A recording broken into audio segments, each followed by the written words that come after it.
அன்பிற்கினிய சகோதர சகோதரிகளே, நம் அனைவர் மீதும் ஏக இறைவனுடைய அமைதியும் கருணையும் உண்டாகட்டுமாக என்கிற உயரிய பிரார்த்தனைகளோடு இன்று நாம் ஒரு மிக முக்கியமான தருணத்தை நெருங்கிக் கொண்டிருக்கிறோம்.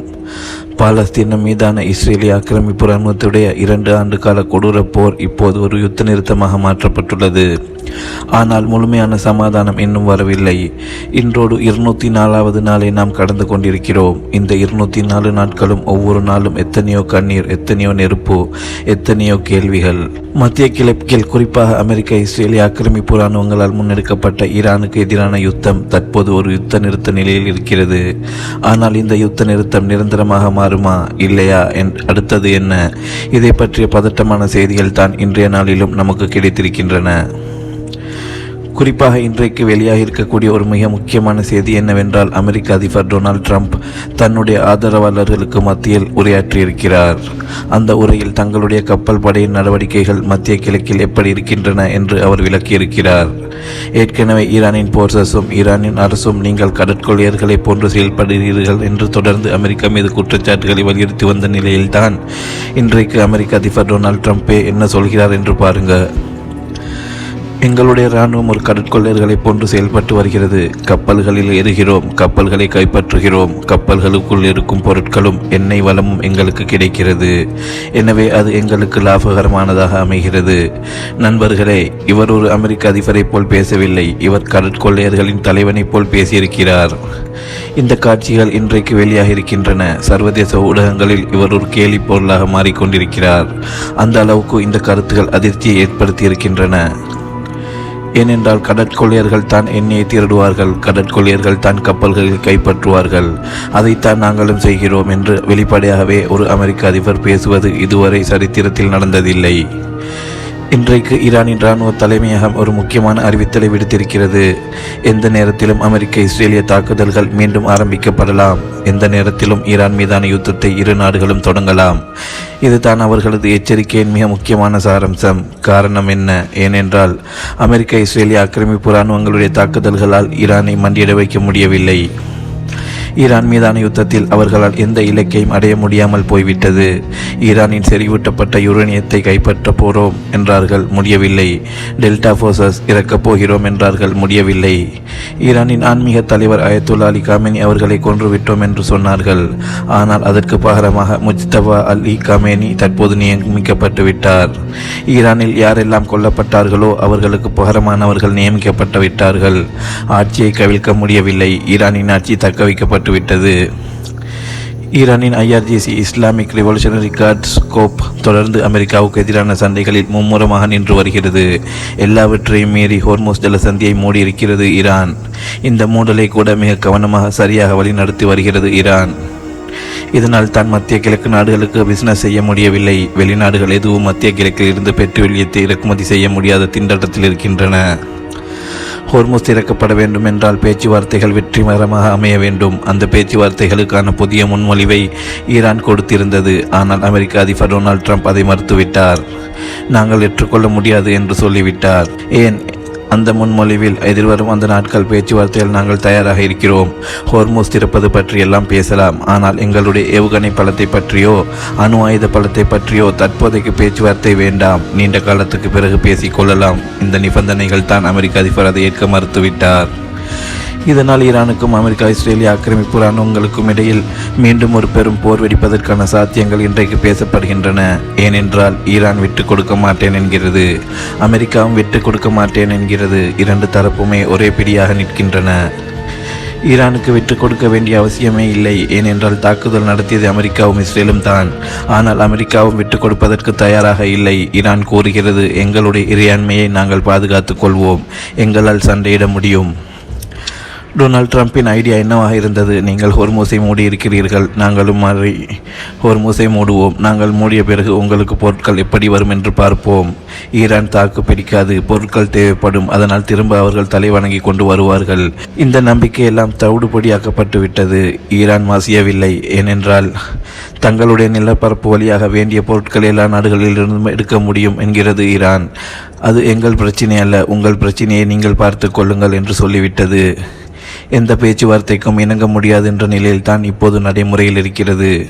அதனால் தான் ஈரான் யுத்தத்திற்கு தயாராகிறது. ஈரானின் அதிகாரிகள் கூறுகிறார்கள், ஒவ்வொரு முறையும் நாங்கள் பல விட்டுக் கொடுப்புகளை செய்திருக்கிறோம், ஆனால் அமெரிக்கா ஒருபோதும் விட்டுக் கொடுப்புகளை செய்யவில்லை, மீண்டும் மீண்டும் தாக்குதல்களையே நடத்தியிருக்கிறது.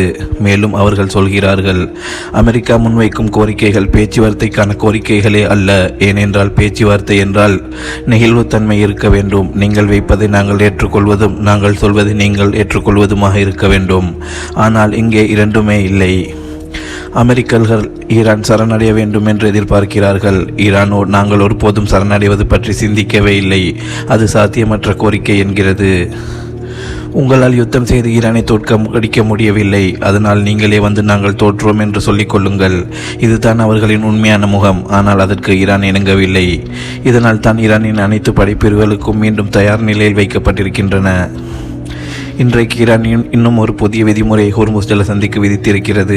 அதாவது பேச்சுவார்த்தைகள் நடந்து சமாதானம் வந்தாலும் ஹோர்முஸை நாங்கள் திறந்தாலும் அமெரிக்க ஆயுத கப்பல்கள் ஹோர்முஸ் வழியாக பயணிக்கக்கூடாது.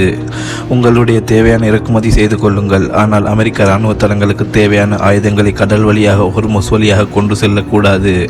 தரை வழியாகவோ விமானம் மூலமாகவோ கொண்டு வாருங்கள், அது உங்கள் பிரச்சினை. இந்த தடை இன்றைக்கு பதிவு செய்யப்பட்டிருக்கிறது. இந்த எரிபொருள் விலை உயர்வின் காரணமாக அமெரிக்காவின் மலிவு விலை விமான நிறுவனமாக அறியப்பட்ட ஸ்பிரிட் ஏர்லைன்ஸ் இன்றைக்கு தன்னுடைய சேவையை முற்றுமுழுதாக நிறுத்துவதாக அறிவித்திருக்கிறது.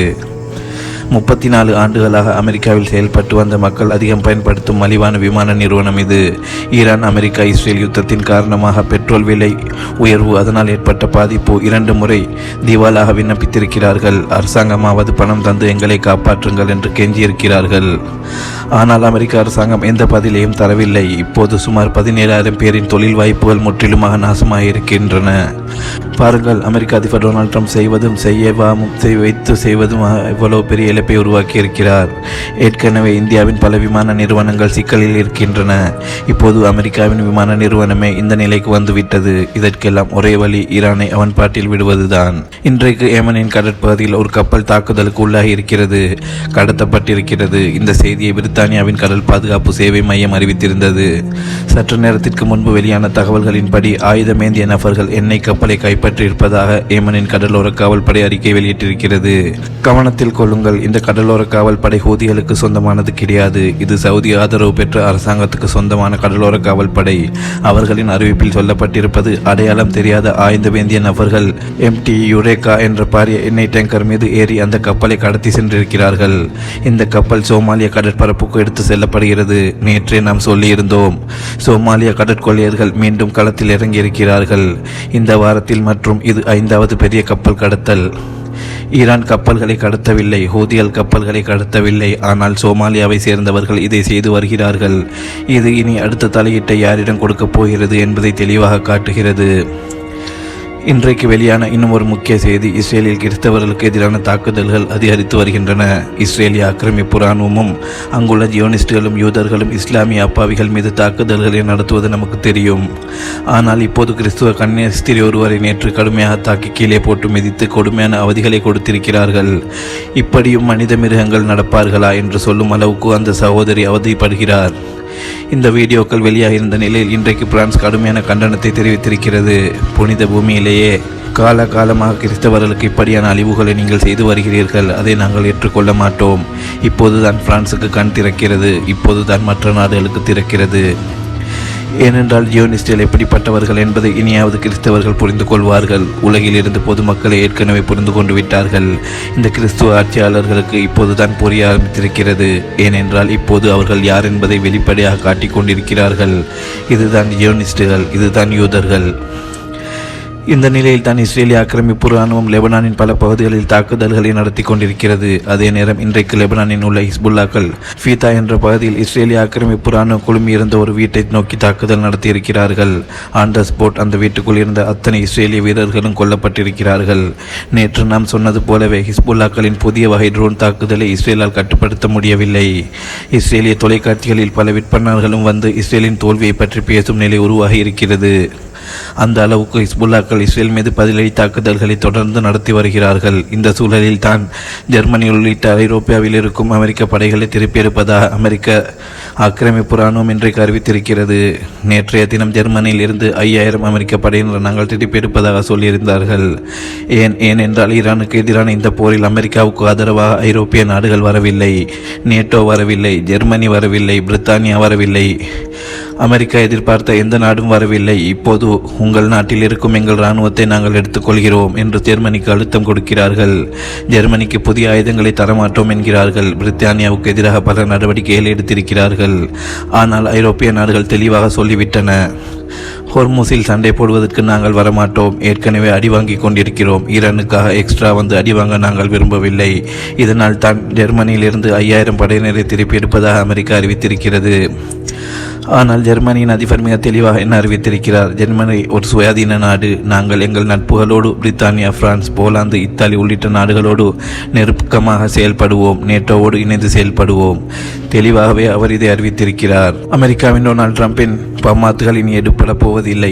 ஒரே ஒருத்தர் மொத்தமாக அமெரிக்காவை காலி செய்துவிட்டார், நேட்டோவையே காலி செய்துவிட்டார், ஐரோப்பிய கூட்டமைப்புகளை காலி செய்துவிட்டார், அரபு நாடுகளை நம்பியிருந்த அத்தனை பேரையும் காலி செய்துவிட்டார், மொத்த உலகையுமே காலி செய்துவிட்டார். இதுதான் இன்றைய நிலை. இதற்கிடையில் ஈரானின் இன்றைக்கு மொசாதிற்கு உளவு பார்த்தார்கள் என்ற குற்றச்சாட்டில் 2 பேர் மீது வழக்கு பதிவு செய்யப்பட்டு சாட்சிகளுடன் நிறுவப்பட்டதால் மரண தண்டனை விதிக்கப்பட்டு நிறைவேற்றப்பட்டிருக்கிறது. நீங்கள் நிறைய ஊடகங்களை பார்க்கலாம். பிபிசி தமிழ் எல்லாம் பெரிய பெட்டக நிகழ்ச்சிகளை போட்டுக் கொண்டிருக்கிறார்கள். ஈரானில் அநியாயமாக கொள்கிறார்கள் என்று ஒரு உண்மையை சொல்ல வேண்டும். அநியாயமாக யாரை கொன்றாலும் அது குற்றம், அதில் எந்த மாற்று கருத்தும் கிடையாது. ஆனால் ஈரான் மரண தண்டனை சட்டமாக கொண்ட ஒரு நாடு. உளவு வேலை பார்த்தவனுக்கு எல்லா நாடும் இதைத்தானே செய்யும். ஒரு நாட்டுக்குள் அந்த நாட்டுக்கு எதிராக இன்னொரு நாட்டுக்காரன் வந்து ஒரு வேலை பார்த்தால் அது தேச துரோகம் இல்லையா? தேச துரோகம் செய்தால் அந்த நாடு இந்த தண்டனையை தான் கொடுக்கும். ஆனால் அமெரிக்க இஸ்ரேலிய நாடுகளுக்கு அவர்களுக்கு வால் பிடிக்கும் பிபிசி போன்ற ஊடகங்களுக்கும் இருக்கும் பிரச்சனை என்ன? மொசாதிற்கு வேலை பார்க்க போனவன் தொங்குகிறான். அவர்களுக்கு நம்ம ஆளு அவனை தொங்க விட்டார்களே. நீங்கள் எந்த நாட்டுக்கு போய் அந்த நாட்டுக்கு எதிராக வேலை பார்த்தாலும் அதற்கு தண்டனை உண்டு. ஆனால் அதே ஈரான் இன்னொரு நாட்டுக்கு உளவு பார்த்திருந்தால் என்ன செய்திருக்கும்? எல்லா நாடும் செய்கிற வேலையை தான் ஈரானும் செய்கிறது. எனவே நீங்கள் எந்த பெட்டக நிகழ்ச்சி போட்டாலும் அவனுடைய வேலையை பண்ணத்தான் போகிறான். இதை புரிந்து கொள்ள வேண்டும். இன்றைக்கு 2 பேருக்கு மரண தண்டனை நிறைவேற்றப்பட்டிருக்கும் இந்த சூழலில் உலகெங்கும் இருக்கும் தொழிலாளர்கள் அனைவரும் தொழிலாளர் தினத்தில் ஈரானுக்கு எதிரான அமெரிக்காவின் யுத்தத்தை எதிர்க்கிறார்கள். இதைத்தான் நியூயார்க்கின் மேயர் சஹ்ரான் மம்தானி நேற்றைய தினம் நடைபெற்ற மேடையில் பேசியிருக்கிறார். சஹ்ரான் மம்தானி நியூயார்க்கின் முதல் முஸ்லீம் மேயர் என்று அறியப்படுபவர். அமெரிக்க அதிபர் டொனால்ட் ட்ரம்பின் பலத்த எதிர்ப்பு பிரச்சாரங்களை மீறி அவர் ஆட்சியில் அமர்ந்திருக்கிறார். அவர் நேற்று பேசிய உரையில் அமெரிக்காவுக்கு எதிராக ஈரானுக்கு ஆதரவாக ஈரானுக்கு எதிரான போரை நிறுத்த வேண்டும் என்று குரல் கொடுத்திருக்கிறார். உலகெங்கும் இருக்கும் தொழிலாளர்கள் அனைவரும் இதே மனநிலையில் தான் இருக்கிறார்கள். சஹ்ரான் மம்தானி சொன்ன இந்த செய்திகள் இன்றைக்கு வெளியாக இருக்கின்றன. பொறுத்திருந்து பார்ப்போம். இன்று என்னென்ன நடக்கிறது என்பதை வெளியாக இருக்கும் முக்கிய செய்திகள் தொகுப்பாக பார்த்தோம். தொடர்ந்து இணைந்திருங்கள். யாசிர் அரஃபாத் மற்றும் வாய்ஸ் ஆஃப் யாசிர் இருந்த 2 சேனல்களோடு தொடர்ந்து இணைந்திருங்கள். ஆக்கிரமிப்புகள் ஓய வேண்டும், ஆக்கிரமிப்பாளர்கள் ஓய வேண்டும், ஆக்கிரமிப்பாளர்கள் ஓய்ந்து ஆக்கிரமிப்புகளும் ஓய்ந்து மத்திய கிழக்கு முழு உலகமும் அமைதிக்கு திரும்ப வேண்டும். இந்த உயரிய பிரார்த்தனைகளோடு ஆக்கிரமிப்பாளர்களுக்கு எதிராக தொடர்ந்தும் ஜனநாயக ரீதியாக குரல் எழுப்புவோமாக.